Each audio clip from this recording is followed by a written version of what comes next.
One of the great joys of urban exploration in London, of following the scent of the clue, is these unexpected connections, which we have here in Copperfield Street, SE1.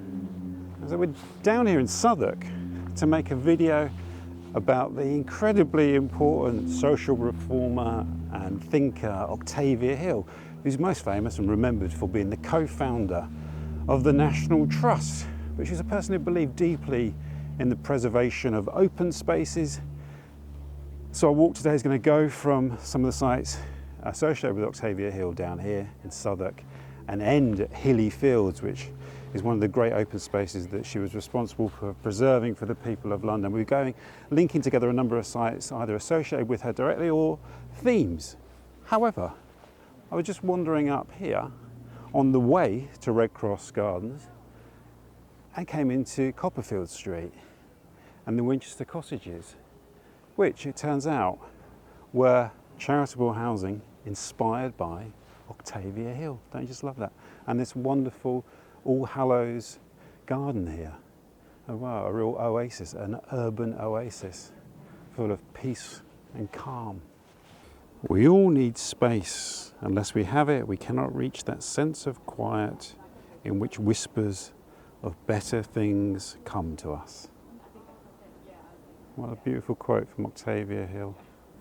You can still see these green spaces here provide valuable mental space for people amongst the hustle and the bustle of London streets. All Hallows Church here was it's a Victorian church, 19th century church. It was bombed out during the Second World War, then became a recording studio associated with some quite notable 80s acts recorded here. Copperfield Street was originally called Orange Street, and in the Victorian era it was quite a sort of dodgy area around here. Lots of nefarious activities went on before these wonderful cottages were built by the church commissioners, early social housing inspired by Octavia Hill's ideas on social reform and social housing in green spaces.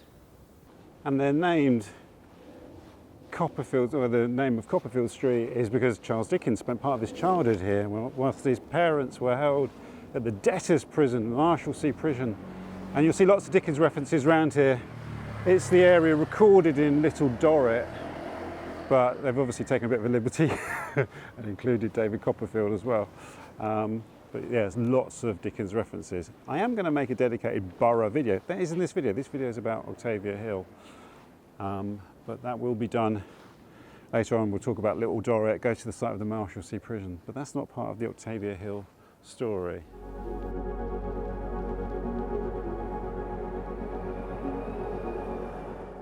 There's a plaque here marking the site of the first Evelina Children's Hospital, built in 1869 by Baron Ferdinand de Rothschild in memory of the early deaths of his wife Evelina and their baby son. It was built here because this was an incredibly poor area where there was quite high infant mortality. And this other little beautiful oasis here, Mint Street Park, is another reclaimed urban space now turned into this little oasis where people can come and sit and have a sandwich. Another example of the kind of vision that Octavia Hill had for the city, where access to open space was an essential part of life for people's mental and physical well-being. And despite the prosperity surrounding Southwark, it is still an area of quite significant social challenges. Still a lot of poverty in Southwark. I feel like it's too easy to kind of walk through little open spaces like this, not the big grand parks in London that are celebrated, these little corners, these little reclaimed corners, and to kind of overlook them and take them for granted. So it's really important to kind of celebrate them and sort of remember why and how they're here. People fought for these spaces and they argued for their importance. I feel like Octavia Hill is a slightly forgotten character in the story of London, but she's one of London's great visionaries, and she bequeathed so many important ideas to us that have helped shape the modern city that we know and love today. That's what we're exploring in this video. So excited.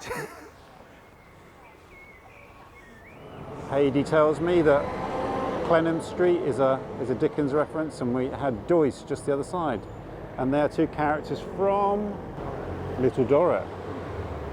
And we are on Marshalsea Road.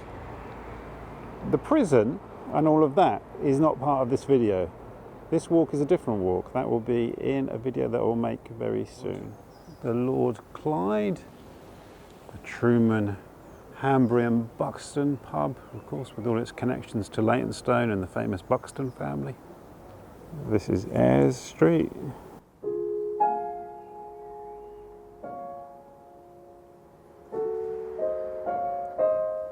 Love this eco house here, which is managed and provided by the Bankside Open Spaces Trust. Do a lot of great work here preserving the open spaces. So here we are at Red Cross Garden, which was actually meant to be the start of the walk, but such is the nature of London. We discovered other connections along the way, and we have the Octavia Hill plaque who established Red Cross Garden and the cottages here. And it reminds us that she's a social reformer and co-founder of the National Trust. This was established in 1887. And these gardens really are an oasis, aren't they? Really beautiful.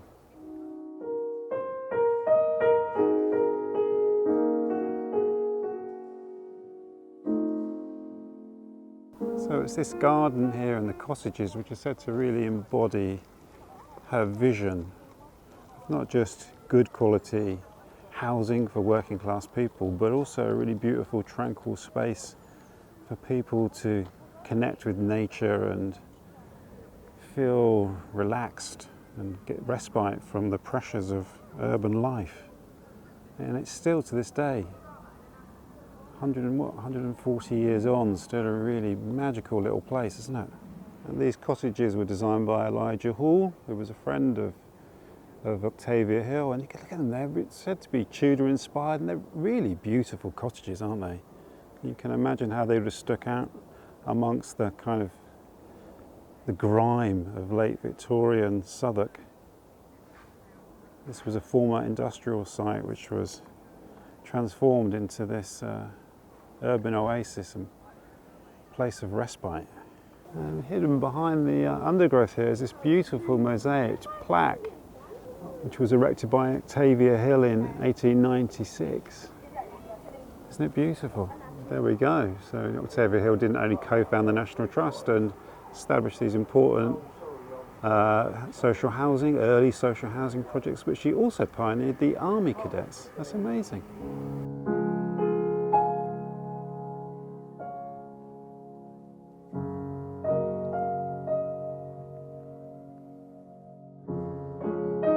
Here we have a plaque to Janet Johnson, 1858 to 1959, who was a pioneer welfare worker and lived down here at 39 Red Cross Way. She became the first woman guardian of the poor of Southwark in 1888, devoting her life to the condition of poor workhouse internees.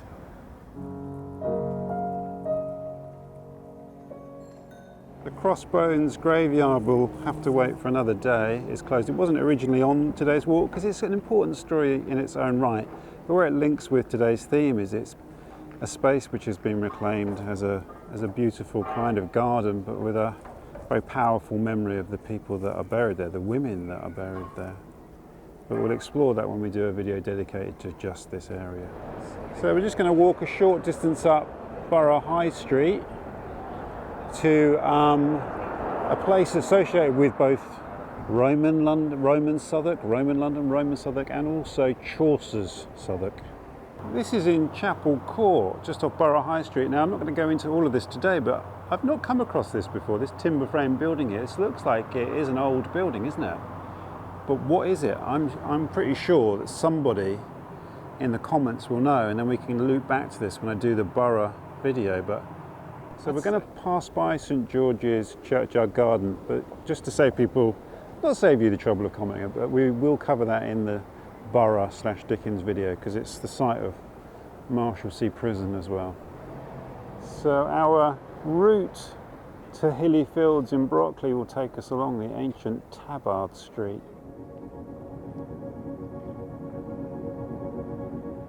Tabard Street here is named after the famous inn, the Tabard Inn of Chaucer's Canterbury Tales, famous for the meeting place for pilgrims heading to the shrine of St Thomas of Canterbury. It also partly follows the line of Roman Watling Street, the Dover Road, and it had been previously known as Kent Street at one point as well. So this is an ancient thoroughfare. It was, on one side of the road, it was a place of notorious slums that were cleared by the London County Council in around 1910, and the Tabard Gardens estate was built on that site. The Royal Oak pub over there, which I've been told is a decent pub, sells Harvey's ales. So here near the corner of Surrey Street and Tabard Street, a Roman inhumation burial was excavated when they were building. I'm guessing they were building the flats down there, or maybe these over here would be more probably consistent with 1975. And it would have been very close to Watling Street, of course. And a reminder as well that Southwark was part of Roman London. There were Roman temples over here, villas, numerous other kind of Roman buildings were discovered on this side of the Thames. Along the side of the estate in Tabard Street, we have some of the last remaining stretcher fences in London. These are repurposed from metal stretchers that were used to carry casualties off during the Blitz. And then they were placed here after the war. Isn't that wonderful? There are a few others in London. Where are they? Do you know? I know some of you do. And one whole stretch of Tabard Street is dedicated to Tabard Gardens, which of course is another reminder of the vision of London, of Octavia Hill, made manifest in the streets of South London. And just to the left of the frame, near Great Dover Street, there was a 12th century leper hospital here, the Lock Hospital, which had the tributary of the Neckinger running just in front of it, the Lock Stream, over which there was a bridge. There's a video on my channel here of a walk along the Neckinger. You just search John Rogers Neckinger, it will come up. And the estate on the other side there is quite an early London County Council housing scheme, a really ambitious one to provide an awful lot of housing in the area. I'll put the exact number on the screen if I can access it, but a lot of people were originally destined to be housed here. Of course, this is an area which would have suffered quite badly during the Blitz.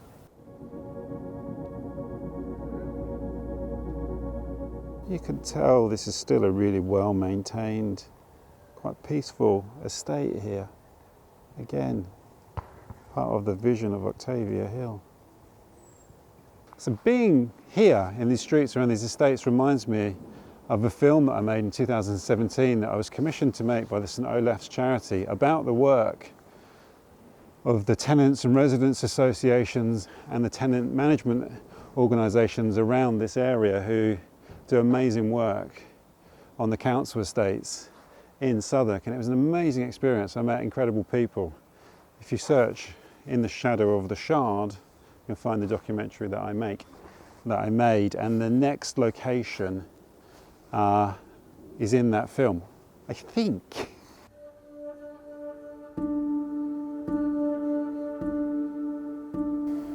More of these stretcher fences here. This is outside Seal House. Going down here, down Wild's Rents.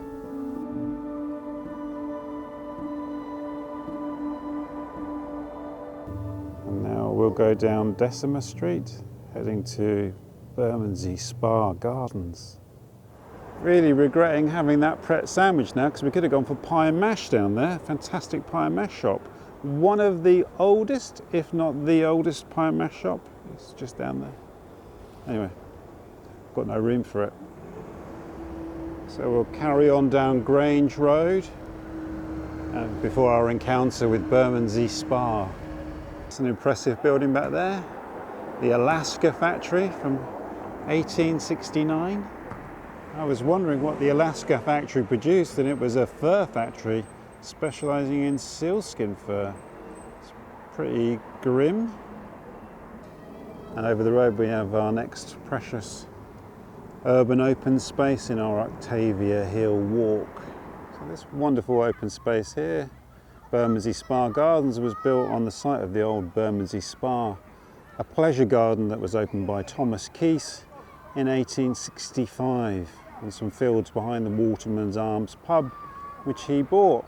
He created the pleasure garden here, and he had an art gallery on the site as well. And he got the name of the spa because there was a spring here with water of a slightly muddy appearance, which somehow people were conned into paying money for and drinking, believing it had healing properties. It probably had purgative properties, I would have thought. The pleasure gardens were built over after the pleasure garden closed, but then it was bombed heavily in the Second World War, and this park was reclaimed from the bomb rubble. So it's another example, if you like, of Octavia Hill's vision of reclaiming these open spaces for the enjoyment of people living in a congested environment. I'd say this is the former Bermondsey Town Hall, a really quite grand sort of neoclassical building here, a time when Bermondsey was its own borough. So we're going back along Grange Road, then we're just going to turn off to the right here and up to Burgess Park, one of the largest parks in South London. Sort of thing that Octavia Hill would love. Coming out now onto the old Kent Road, memories of walking down here with Andrew Cotting and Ian Sinclair when we walked a section of Watling Street, and also of filming Andrew Cotting around this junction up here dressed as a straw bear. Yep. And Burgess Park is just the other side of this busy junction here, emphasising the importance of such vital open spaces, if you like. Burgess Park here was developed after the war. It's a Second World War development, incorporating an area that was covered by streets, churches, and even a canal. The Grand Surrey Canal ran down one side of what is today Burgess Park. And it really does embody that kind of vision that Octavia Hill had of providing these kind of oases in this really busy environment. That road is just a nightmare. There are traffic migraine. And this idea of community, open space, nature. There's community gardens here, wildflower gardens. There's a wonderful lake behind us, surrounded by this dense rush and tear of urban life. Octavia Hill would have absolutely loved this park here.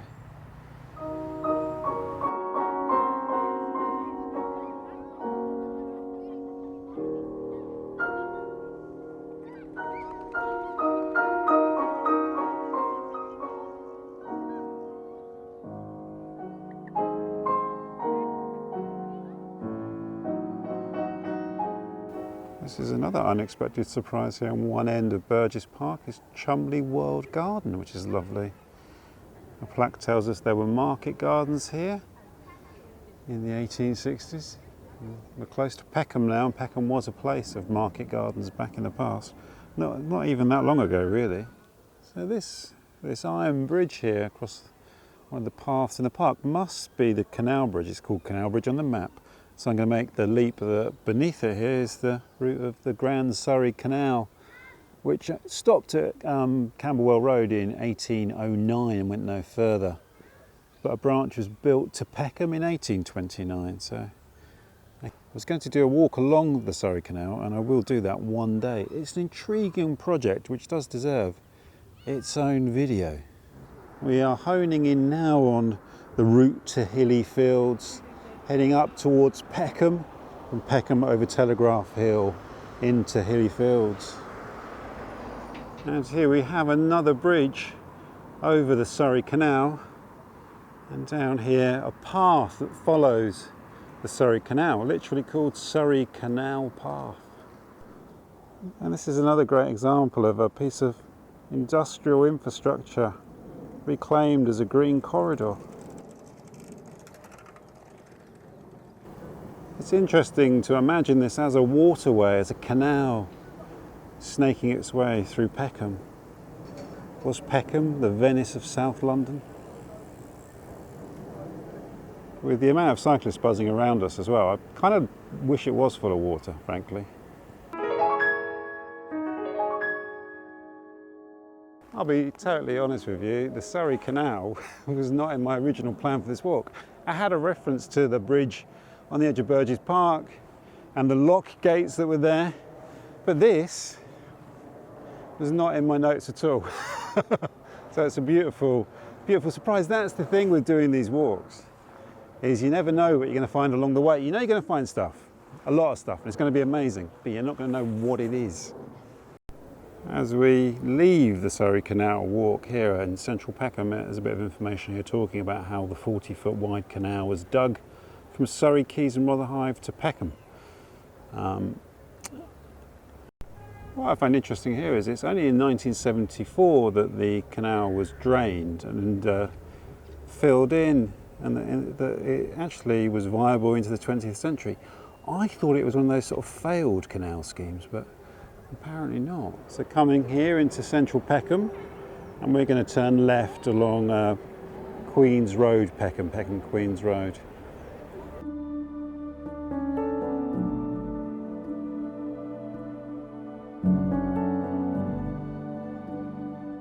Seeing Queen's Road station there is reminding me of the walk I did along the River Peck. And the River Peck is running left to right across the frame here, beneath the ground, beneath the streets. And there's a video of that walk on my channel here. So we've turned off Queen's Road Peckham into Luzanne Road, and I'm going to climb up to the heights of Telegraph Hill Upper Park, another preserved or reclaimed open space. So we're starting our ascent up to the southeast London Highlands, up here at Gellatley Road. This is also a return to the landscape of the video I made about Nunhead Cemetery. Again, just search on the channel for Nunhead, John Rogers. It should pop up. Skian's pub over there is our marker to turn towards Telegraph Hill Upper Park. And I remember seeing that when I did some Nunhead Cemetery walks. Everyone keeps telling me what a great pub it is, and I kept meaning to come back, and I still haven't done so. And I don't think tonight's the night because I'm a little bit hungover. So we go along here, along Kitto Road. Is it Kitto Road or Keto Road? To the park. Hopefully, some of you at this point will be going, hang on a moment, John, you featured Telegraph Hill Upper Park in a previous video, and you'd be right, I have. But it's on the way to Hilly Fields, and it perfectly fits the theme of this walk, so I think it merits a second inclusion. And we're starting to get some really magnificent views back across London from up here. We've got further to climb up Telegraph Hill. Telegraph Hill Upper Park here, there's two upper and lower parks. But there, it's another example of an open space which was saved from development by local campaigners and preserved as precious open space for the people of London. Otherwise, this would have been covered in houses like the streets around it. And now it's a really cherished open space with incredible views across London.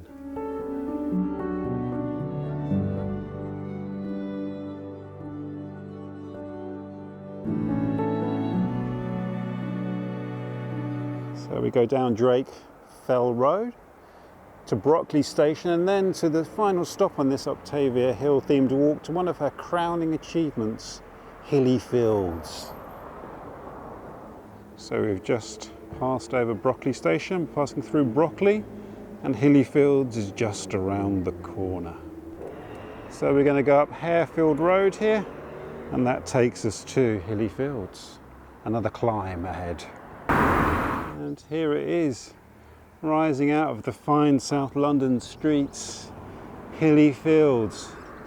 Octavia Hill's vision on the South London Highlands. Let's talk a bit more about it up here. Wow, this must truly be one of the most spectacular sights in all of London. That's absolutely amazing, isn't it? Incredible. I can see why people rate this as a great open space, aside from its legacy with Octavia Hill. So at the end of the 19th century, this wonderful open space here was threatened by development. So Octavia Hill galvanised a bunch of other people, including the Commons Preservation Society, to protect this glorious tract of open space for the people of London. And you could say a movement was born at that time. The chairman of the London County Council presided over the opening in 1896. And it stands here today as a real monument to Octavia Hill's vision. There's a stone circle over there that was erected in the year 2000, which in a way is a sort of slightly strange monument to Octavia Hill. But yeah, it's an interesting kind of part of her legacy anyway. It's there.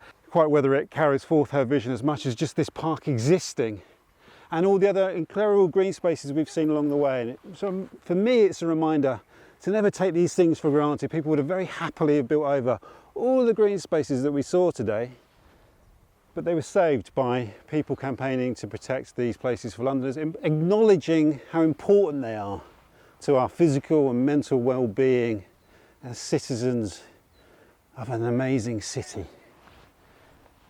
What a great walk. I'm going to sign off now. I'm quite tired. So I look forward to seeing the next walk, wherever that may be.